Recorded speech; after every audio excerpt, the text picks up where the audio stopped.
Hello my dear students, welcome back to your favourite channel magnet brains. मैं हूं आपकी science educator doctor Muskan and students, magnet brains में आपका स्वागत है। यहां मिलती है फ्री एजुकेशन किंडरगार्टन से लेकर क्लास 12 तक। मैग्नेट ब्रेन्स में आपको किसी भी तरीके के ट्रांजैक्शन पेमेंट की नीड नहीं है, क्योंकि मैग्नेट ब्रेन्स आप तक पहुंचाते हैं एकदम ही ज़्यादा high quality education. And students साथ ही साथ मैग्नेट ब्रेन्स प्रोवाइड करते हैं e notes and e books.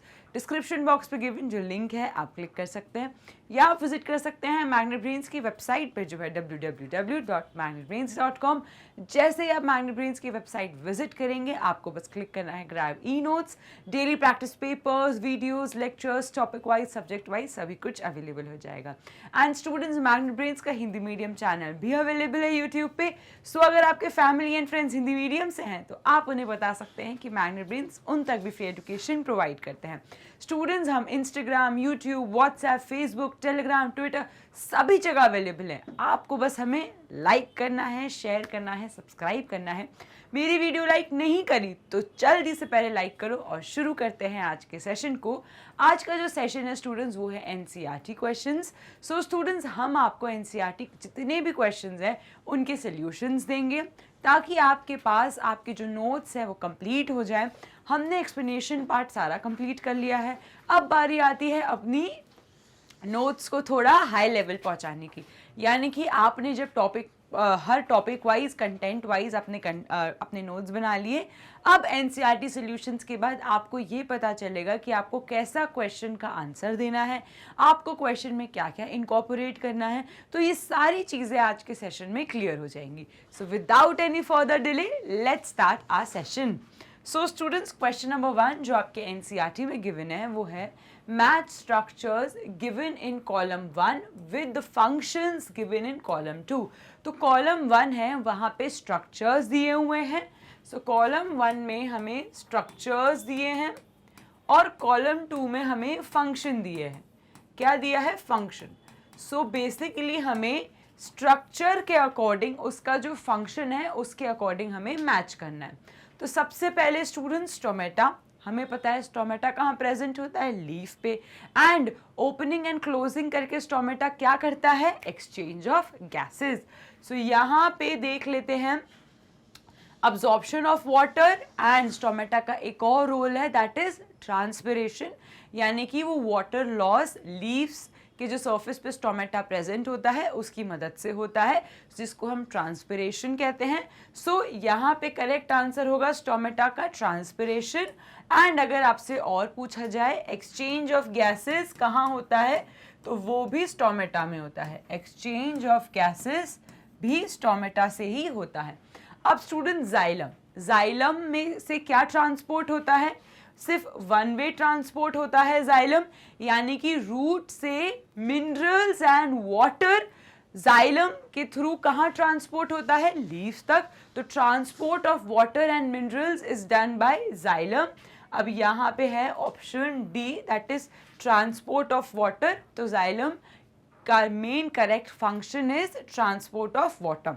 अब स्टूडेंट्स आते हैं रूट हेयर्स पे। तो रूट हेयर्स हमें पता है वो सारा का सारा पानी जो सॉइल पार्टिकल्स के बीच में प्रेजेंट होता है वहां से अब्सॉर्ब करते हैं। सो उनका फंक्शन क्या होगा? Absorption of water. सो यहाँ पे रूट हेयर्स का करेक्ट आंसर है absorption of water.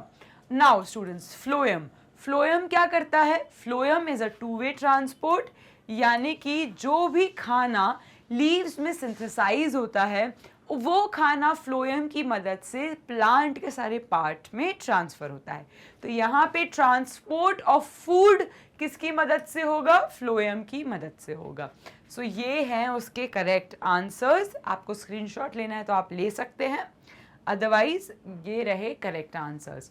So stomata का function is transpiration, xylem is correct function is transport of water, root hair सारा का सारा पानी सॉइल के अंदर से अब्जॉर्ब करते हैं जो सॉइल पार्टिकल्स के बीच में प्रेजेंट होता है, तो उनका मेन फंक्शन है अब्जॉर्प्शन ऑफ वाटर का। फ्लोएम में फूड का ट्रांसपोर्ट होता है, तो transport of food is done by phloem. Is that clear? Now moving towards the next question, question number 2। अब आपको यहाँ पे कई क्वेश्चंस दिए हैं, आपको फिल अप करने हैं वो सारे ब्लैंक्स। सो यहाँ पे ऐसे जो ब्लैंक्स है उसमें आपको करेक्ट आंसर फिल करना है। तो ऑप्शन 1 देख लेते हैं। The blood from the heart is transported to the all of the parts of the body by the. Now students, blood से जो ऑक्सीजनेटेड ब्लड है वो किसके थ्रू पास होता है बॉडी पार्ट्स में? आर्टरीज की मदद से।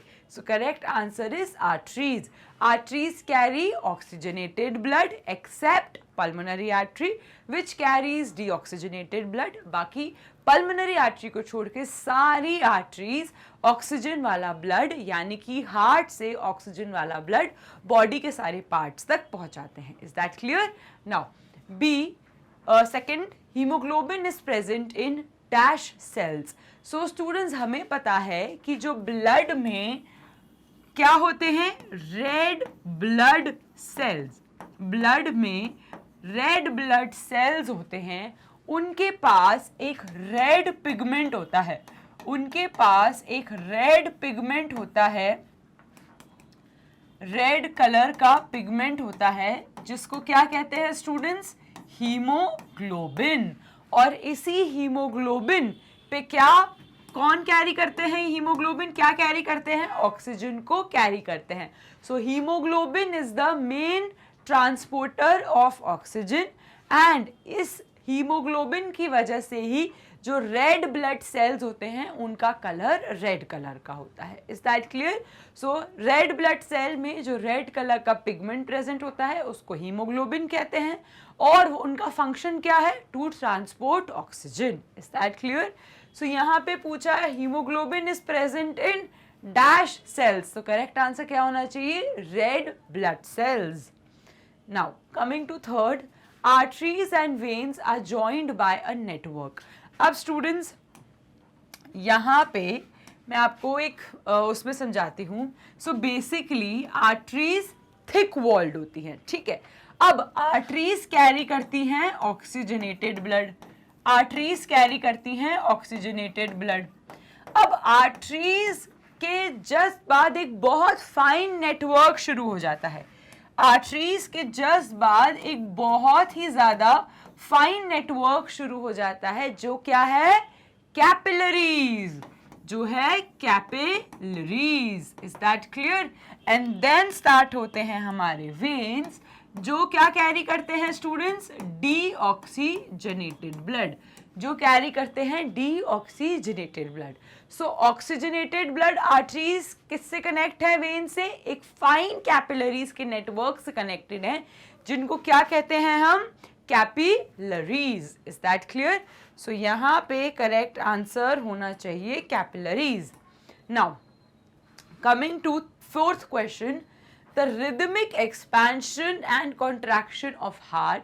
अब स्टूडेंट्स, हमने पढ़ा था हार्ट कॉन्ट्रैक्ट करता है, रिलैक्स करता है, कॉन्ट्रैक्ट करता है, रिलैक्स करता है, और इसको क्या कहते हैं? Heart beat.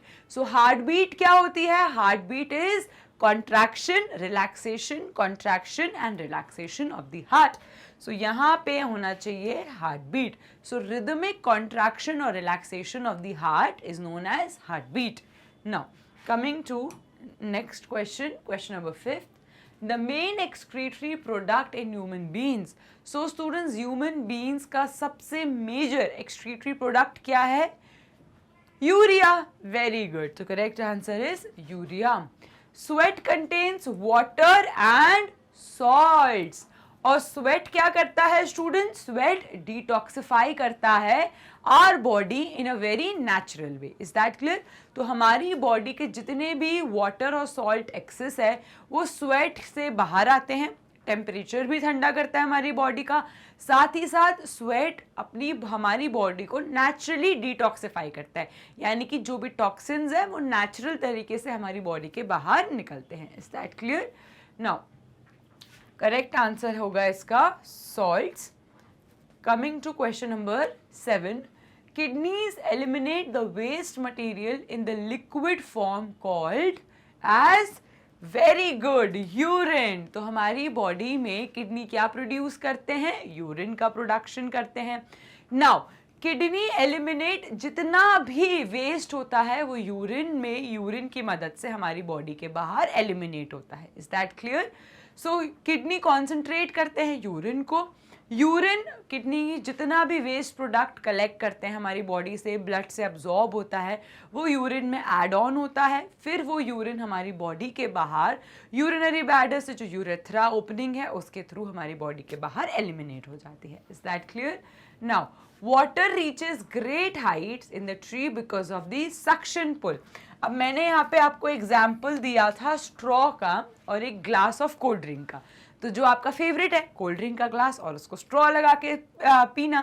अब स्टूडेंट इमेजिन करो जब भी आप स्ट्रॉ से सक करते हो तो क्या होता है, स्ट्रॉ में सक्शन क्रिएट होता है और सारा कोल्ड ड्रिंक आपके माउथ तक आ जाता है.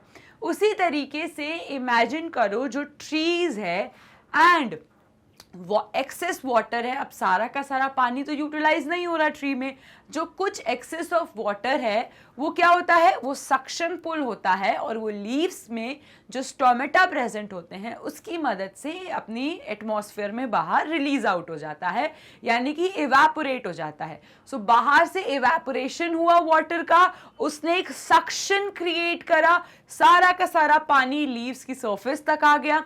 लीव्स की सरफेस में स्टोमेटा जो ओपनिंग है उसकी मदद से बाहर एटमॉस्फेयर में इवेपोरेट हो जाता है. सो इस प्रोसेस को हम क्या कहते हैं, ट्रांसपिरेशन. सो यहाँ पे करेक्ट आंसर होना चाहिए ट्रांसपिरेशन. सो जितना भी, जैसे ये लीव्स हैं, ये स्टोमेटा है. Is that clear? सो यहाँ पे क्या होगा, यहाँ पे सक्शन क्रिएट होगा. क्या क्रिएट होगा, सक्शन क्रिएट होगा और जितना भी एक्सेस वाटर है वो लीव्स तक आएगा और स्टोमेटा की मदद से बाहर इवेपोरेट हो जाएगा एटमॉस्फेयर में. Is that clear? सो इस प्रोसेस को हम क्या कहते हैं, transpiration. Okay, now moving towards the next question. Question number 3, choose the correct option. पहला है in plants water is transported through. अब हमने देखा कि प्लांट्स में वाटर का ट्रांसपोर्ट किससे होता है, जाइलम से होता है. तो यहाँ पे करेक्ट आंसर होना चाहिए जाइलम का. Now, coming to question number 2, water absorption through roots can be increased by keeping the plant. अब अगर आपको, ये आपकी रूट्स हैं, ठीक है, ये प्लांट्स की रूट्स हैं और ये कहाँ एम्बेडेड है, ये एम्बेडेड है सॉइल के अंदर. सो ये है सॉइल, ये रहा हमारा soil. Is that clear? So अब आपसे पूछा जा रहा है कि वाटर एब्जॉर्प्शन, आप वाटर एब्जॉर्प्शन अपने रूट्स का कैसे इंक्रीज कर सकते हो प्लांट के अंदर. तो पहला, इन द शेड. आप उसे एक शेड में रख लो तो ज़्यादा हो जाएगा, या आप उसे एक डिम लाइट में रखो तो ज़्यादा होगा, या आप उसे अंडर द फैन रखो तो ज़्यादा हो जाएगा, या covered with the polythene bag करो. अब स्टूडेंट्स अगर आप इमेजिन करो सक्शन पुल को, तो हम क्या करते हैं सक्शन पुल में, सक्शन पुल में हम बेसिकली इवेपोरेट करके वाटर को एक सक्शन क्रिएट करते हैं, और इस सक्शन से वाटर क्या करता है, वाटर ऊपर लीव्स की तरफ ट्रैवल करता है. तो अगर आपने फैन के अंदर अपने, कह सकते हो, एक फैन चला दिया और नीचे प्लांट रख दिया, सो क्या होगा, इवेपोरेशन रेट बढ़ जाएगा उसका, ज्यादा से ज्यादा पानी सक होने लगेगा. और अगर पानी का लॉस ज्यादा होने लगा तो प्लांट्स क्या करेंगे, रूट्स ज्यादा से ज्यादा पानी अब्सॉर्ब करेंगे सॉइल से, क्योंकि वाटर लॉस ज्यादा हो रहा है. सो इस तरीके से आप वाटर का अब्सॉर्प्शन इंक्रीज कर सकते हो, क्योंकि ट्रांसपिरेशन का रेट इंक्रीज हो जाएगा, एक सक्शन पुल क्रिएट होने लगेगा और ज्यादा से ज्यादा पानी रूट्स अब्सॉर्ब करने लगेंगे सॉइल से. Is that clear? सो यहाँ पे इसीलिए under the fan is the answer.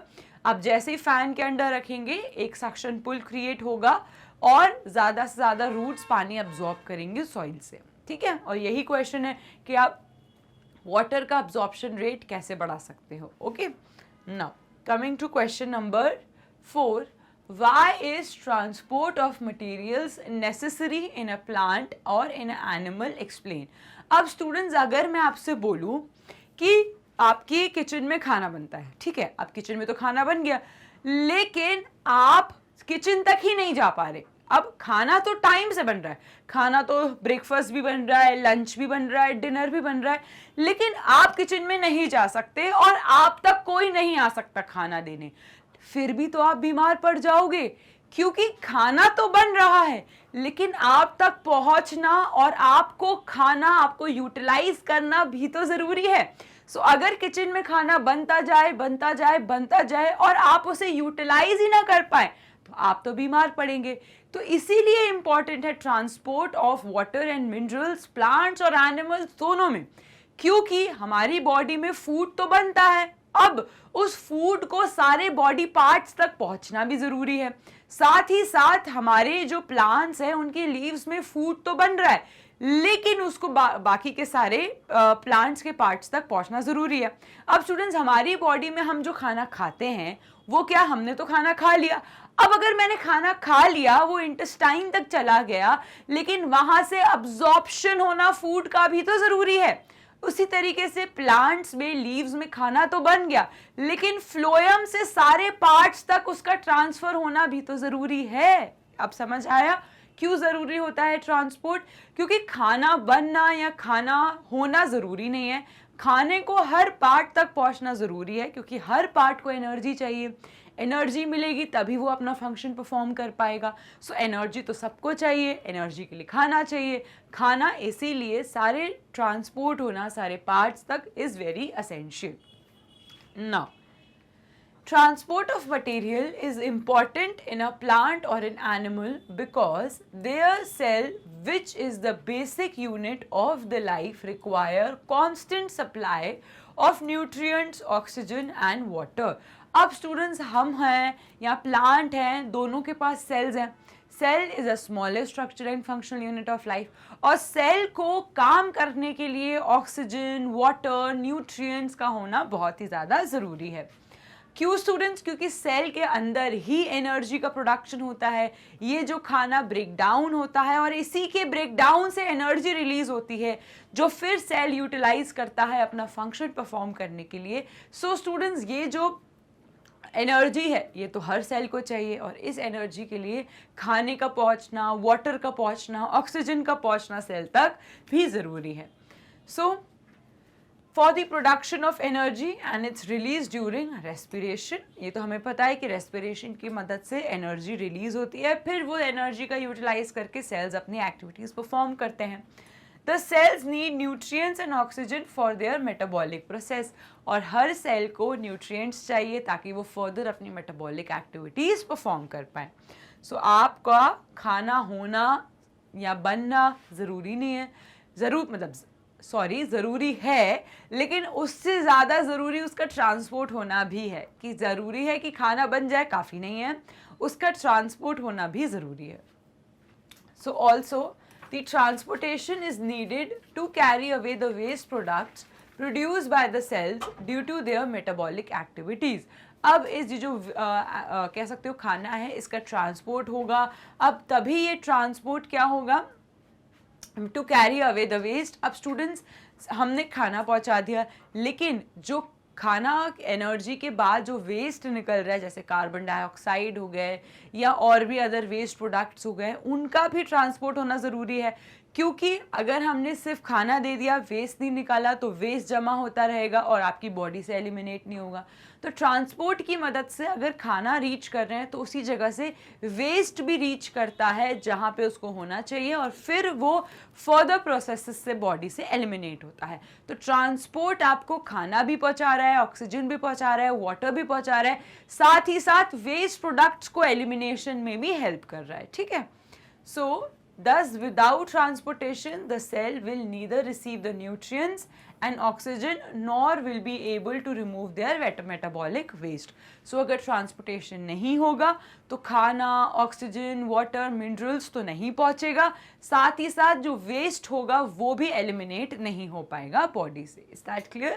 So transportation is very important. Now coming to question number 5, what will happen if there are no platelets in the body? अब students, अगर मैं आपको revise कराऊं तो हमने देखे थे कंपोनेंट्स ऑफ द ब्लड। क्या देखा था? कंपोनेंट्स ऑफ द ब्लड, और उसमें हमने तीन मेजर कंपोनेंट्स पढ़े थे, वो थे red blood cells, white blood cells and platelets. Now students, red blood cell का क्या फंक्शन था? रेड ब्लड सेल में हमने देखा था कि हीमोग्लोबिन ट्रांसपोर्ट कराता है ऑक्सीजन का, तो हीमोग्लोबिन ट्रांसपोर्ट कराता है ऑक्सीजन का। व्हाइट ब्लड सेल्स हमें हेल्प करता है इम्यूनिटी में, यानी कि हमारी बॉडी को इन्फेक्शन से फाइट करने के लिए, हमारी बॉडी को बचाता है वो इन्फेक्शन से। कोई भी पैथोजन हो, माइक्रो ऑर्गेनिज्म हो, तो हमारी बॉडी के जो आर्मी है वो कौन है? वो है व्हाइट ब्लड सेल। जैसे हमारे नेशन की आर्मी बॉर्डर्स पे खड़ी होती है ताकि हमारे नेशन को प्रोटेक्ट कर सके, उसी तरीके से हमारी बॉडी में भी एक आर्मी है, वो है व्हाइट ब्लड सेल्स की आर्मी। तो ये आर्मी हमें प्रोटेक्ट करती है इन्फेक्शन से, बीमार पड़ने से। Is that clear? अब आते हैं प्लेटलेट्स पे। सो स्टूडेंट्स, हमने पढ़ा था प्लेटलेट्स का रोल कब? जब याद करो, हमने देखा था कि अगर आपको चोट लग जाए तो जैसे ही आपको चोट लगती है क्या होता है? खून निकलने लगता है। लेकिन अगर आप नोटिस करो तो वो खून 3 मिनट, 4 मिनट, 5 मिनट, कुछ लोगों में 6 मिनट, लेकिन 5-6 मिनट के बाद वो खून निकलना अपने आप बंद हो जाता है। और वो क्यों होता है? क्योंकि हमारी बॉडी में क्लॉट बनता है। क्या बनता है? क्लॉट बन जाता है। आप नोटिस करते होगे जब भी आपको चोट लगी तो क्या हो जाता है? उसके थोड़े टाइम के बाद उसके ऊपर एक मोटी सी परत बनने लगती है डार्क रेड कलर की। वो क्या है? वो है क्लॉट फॉर्मेशन। और ये क्लॉट फॉर्मेशन आपकी बॉडी से ब्लड ज्यादा ना बहे, ये हेल्प करता है, ब्लीडिंग ना हो ज्यादा और आपका ब्लड लॉस ना हो। तो ये सब किससे बचता है? क्लॉट फॉर्मेशन से। और क्लॉट कौन बनाता है? प्लेटलेट्स बनाते हैं। सो हमारी जो ब्लड में इंपॉर्टेंट रोल प्ले करते हैं प्लेटलेट्स, वो है क्लॉट फॉर्मेशन का, ताकि ह्यूमंस की बॉडी से ज्यादा ब्लड का लॉस ना हो। Is that clear? So platelets play a very important role in clot formation. अब स्टूडेंट्स, इमेजिन करो अगर आपकी बॉडी में प्लेटलेट्स ही ना हो, जस्ट इमेजिन आपकी बॉडी में प्लेटलेट ही ना हो, और अगर आप कहीं गिर गए, कोई चोट लग गई या किसी के साथ भी कोई भी इंजरी हो गई या ट्रॉमा हो गया, सो क्या होगा? ब्लड रुकेगा ही नहीं, ब्लड तो नॉन स्टॉप बहता जाएगा और इससे क्या होगा? बॉडी में ब्लड का लॉस हो जाएगा और उसके अलग कॉम्प्लिकेशंस शुरू हो जाएंगे। सो प्लेटलेट्स हमारी बॉडी से ज्यादा ब्लड ना जाए, इस चीज में बहुत ही ज्यादा मेजर रोल प्ले करता है। Is that clear? So the main role of platelets in our body is to help the clotting of the blood that helps to stop any bleeding. So हमारी बॉडी में platelets एक बहुत ही ज़्यादा महत्वपूर्ण role play करते हैं। वो ये है कि वो क्लॉट बनाते हैं जो ब्लीडिंग को रोक देता है ताकि बॉडी में से ब्लड का ज़्यादा लॉस ना हो।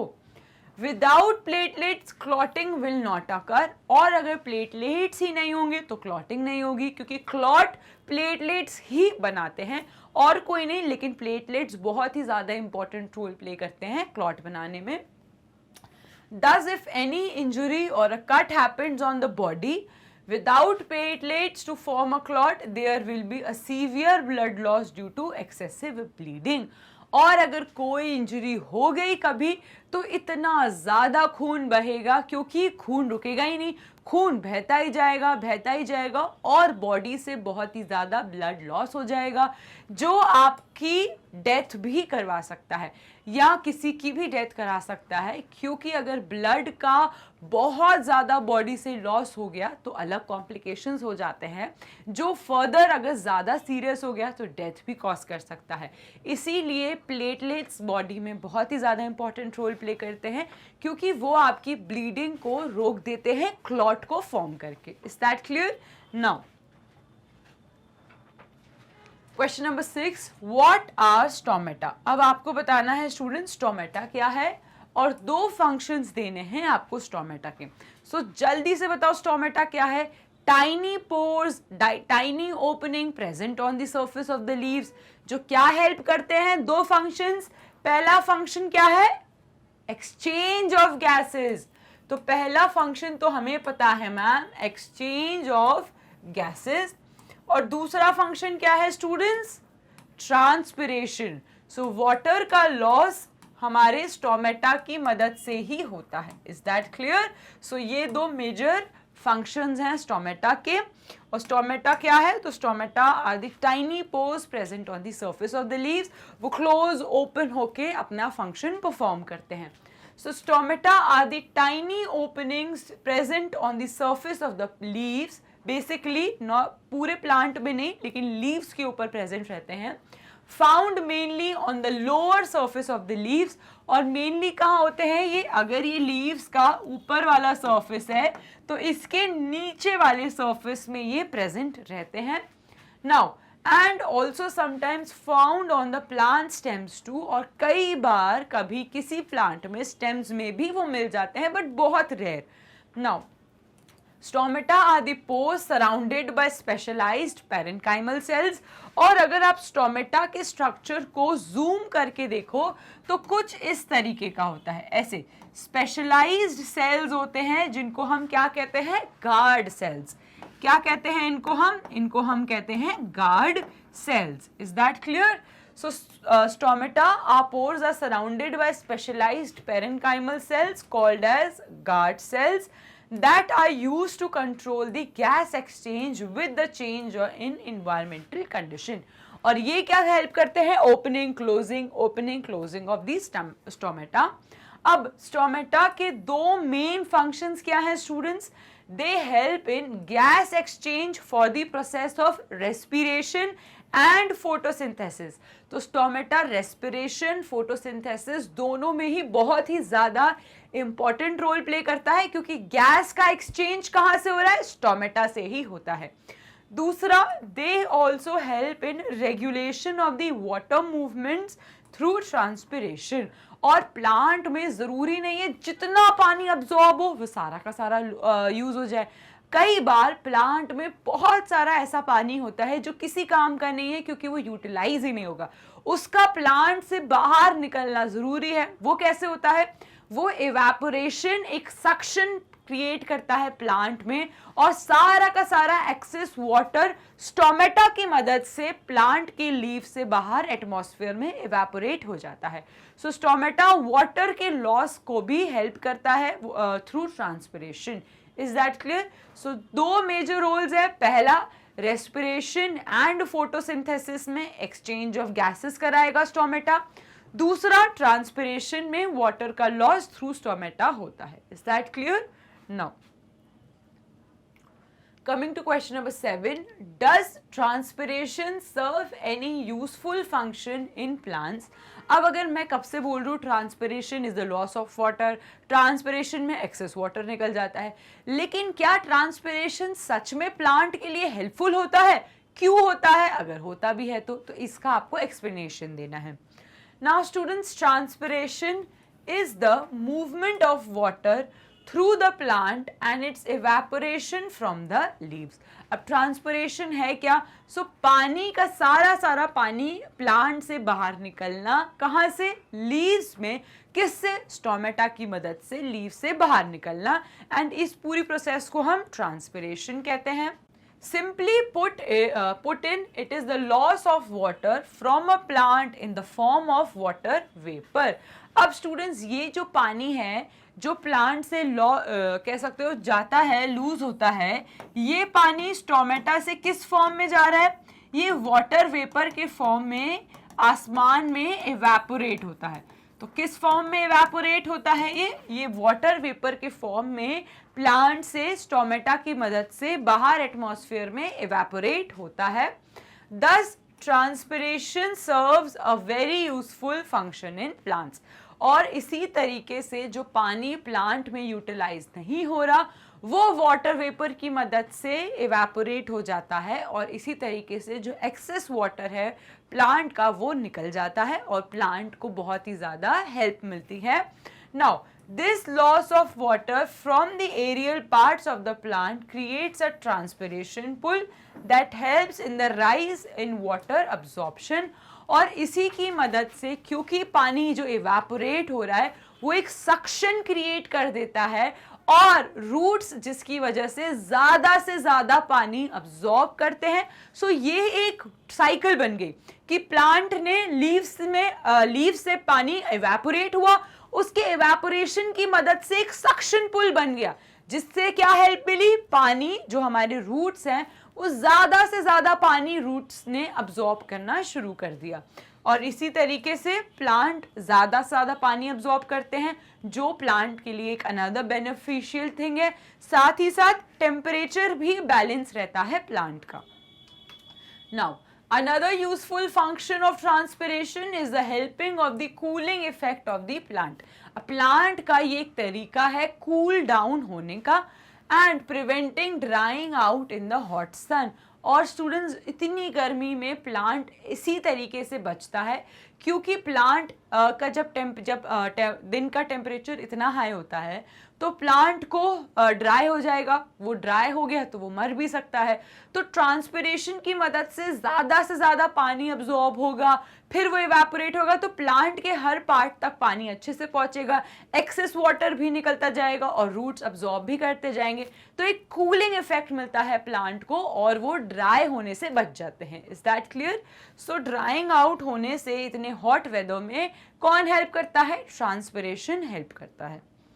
Now question number 8, what are the components of the blood? हमने अभी देखा कंपोनेंट्स ऑफ द ब्लड क्या है students.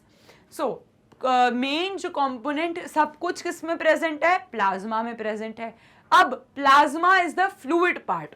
So fluid part that is plasma which is majorly composed of water and contains chemicals, proteins, enzymes, salt and gases dissolved in it. अब plasma में क्या क्या present है स्टूडेंट्स? मेनली पानी present होता है, लेकिन water, nutrients, minerals, enzyme, salt ये सब प्रेजेंट होते हैं। सो पहला पार्ट होता है फ्लूइड पार्ट, दूसरा पार्ट होता है सेल्यूलर पार्ट। सेल्यूलर पार्ट में आते हैं RBC, WBC and platelet. RBCs जो होते हैं उनको हम रेड ब्लड सेल्स कहते हैं, which are responsible for carrying oxygen.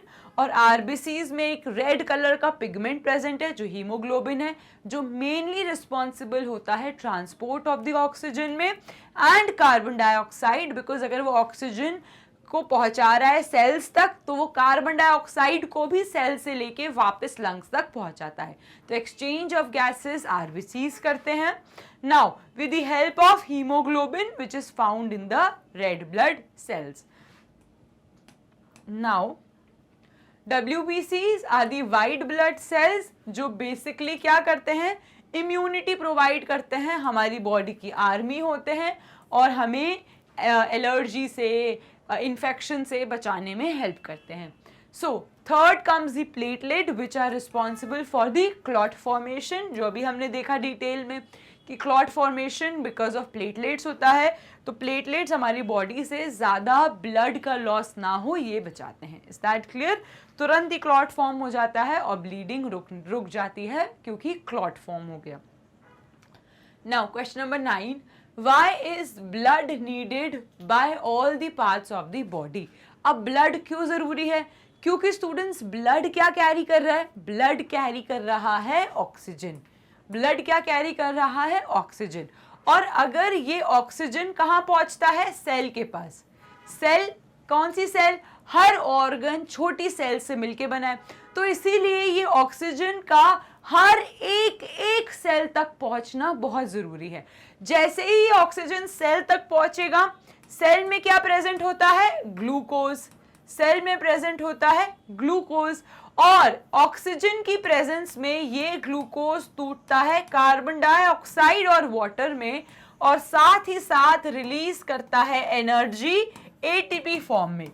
ये जो एनर्जी है ये यूटिलाइज करके हम अपनी बॉडी के सारे मेटाबॉलिक एक्टिविटीज परफॉर्म कर पाते हैं। अब स्टूडेंट्स ऑक्सीजन तो पहुंच गया, ऑक्सीजन पहुंच गया सेल तक, लेकिन वेस्ट प्रोडक्ट भी तो निकला जो है कार्बन डाइऑक्साइड। फिर वापस से ये कार्बन डाइऑक्साइड ब्लड कैरी करता है और इसे बॉडी के बाहर फेंक देता है, बॉडी के बाहर निकाल देता है, जो बहुत ही ज्यादा जरूरी है। Is that clear? अब स्टूडेंट्स ब्लड किडनी में अलग प्यूरिफाई हुआ, किडनी ने क्या करा, किडनी ने ये जो वेस्ट प्रोडक्ट्स है यूरिया मेनली, इसको यूरिन में कॉन्सेंट्रेट करके बॉडी के बाहर एलिमिनेट करा और जितना भी यूजफुल ब्लड है, जितना भी प्यूरिफाइड ब्लड है, उसको बाकी बॉडी पार्ट्स तक भेज दिया। तो इस तरीके से ब्लड बहुत ज़्यादा इंपॉर्टेंट रोल प्ले करता है। क्यों? क्योंकि वो सारे सेल्स तक जाके एक तो एनर्जी का प्रोडक्शन कर रहा है जो सेल को चाहिए एक्टिविटी करने के लिए, दूसरा जो वेस्ट निकल रहा है सेल में से उसको बाहर निकालने में भी उसका भी ट्रांसपोर्ट ब्लड ही कर रहा है। सो हर सेल तक ब्लड का पहुंचना बहुत ज्यादा जरूरी है क्योंकि आगे की एक्टिविटीज का एक लिंक है। तो मेन लिंक ऑफ ट्रांसपोर्ट का ब्लड ही है जो ऑक्सीजन पहुंचाता है और फिर वेस्ट प्रोडक्ट भी कैरी करता है। Is that clear? Now blood is a connective tissue that connects all the parts of the body।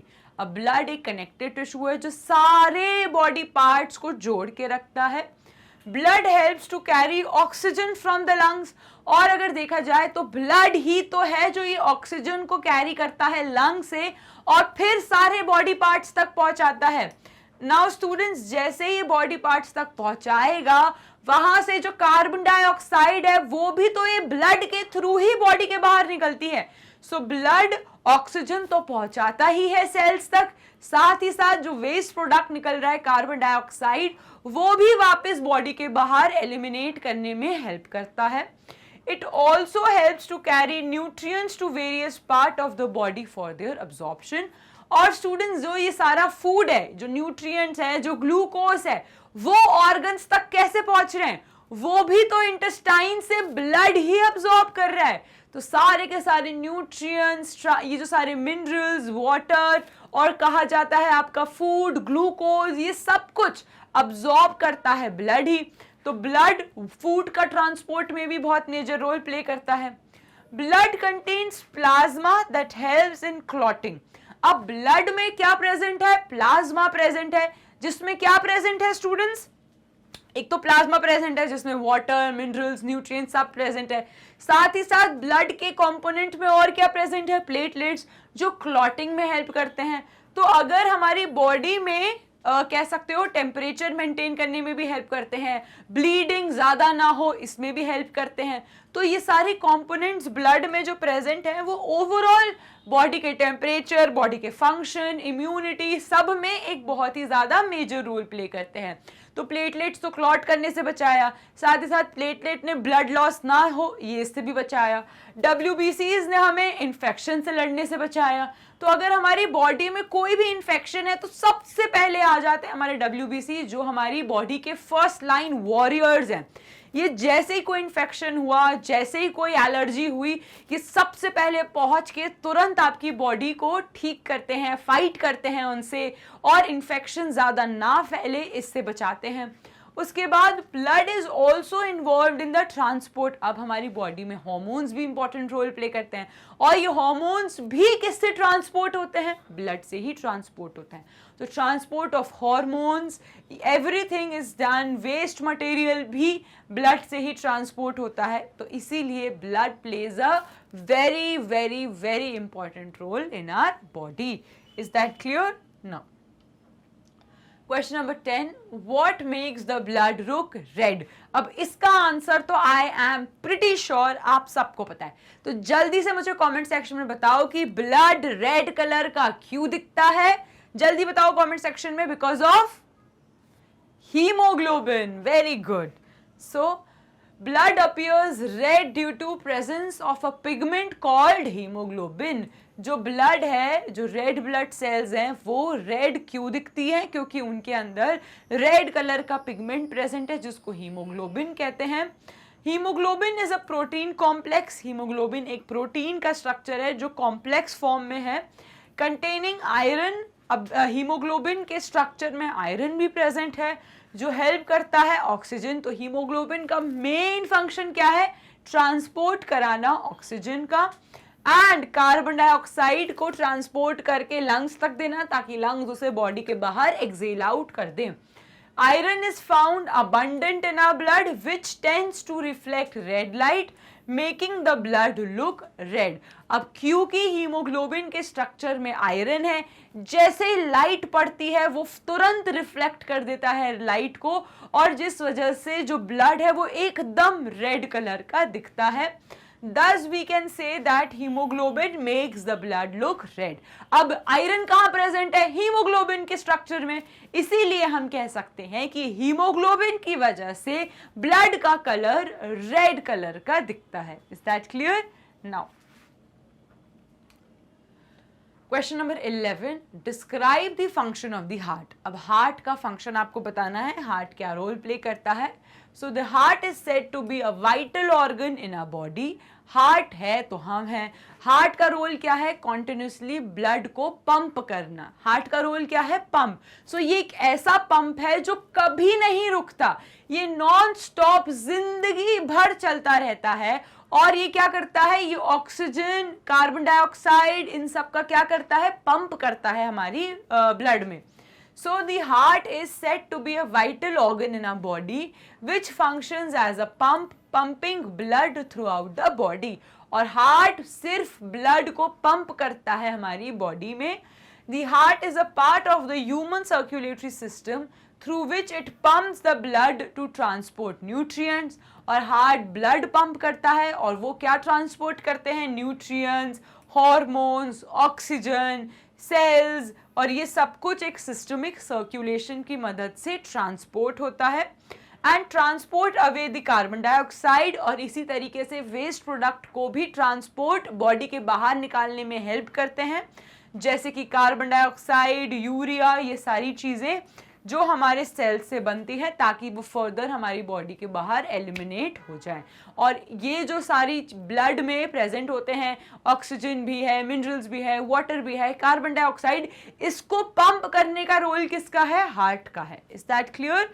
Now the heart pumps oxygenated blood from the lungs to the organs। और heart क्या करते हैं? ये जो oxygen वाला blood है इसको सारे पार्ट्स तक पहुंचाते हैं, और साथ में जो डीऑक्सीजनेटेड ब्लड है ये सारे ऑर्गन से लेके लंग्स तक पहुंचाते हैं ताकि लंग्स इसे बॉडी के बाहर एक्सेल आउट कर पाए। Is that clear? The heart also maintains blood pressure। और हमारी जो बॉडी में, पूरी बॉडी में जो ब्लड फ्लो हो रहा है वो किस प्रेशर पे हो रहा है, ये भी हार्ट मेंटेन करते हैं। Is that clear? Now the main role of heart is to pump the blood throughout the body। Now question number 12, why is it necessary to excrete waste product। अब इसका क्या जरूरी है?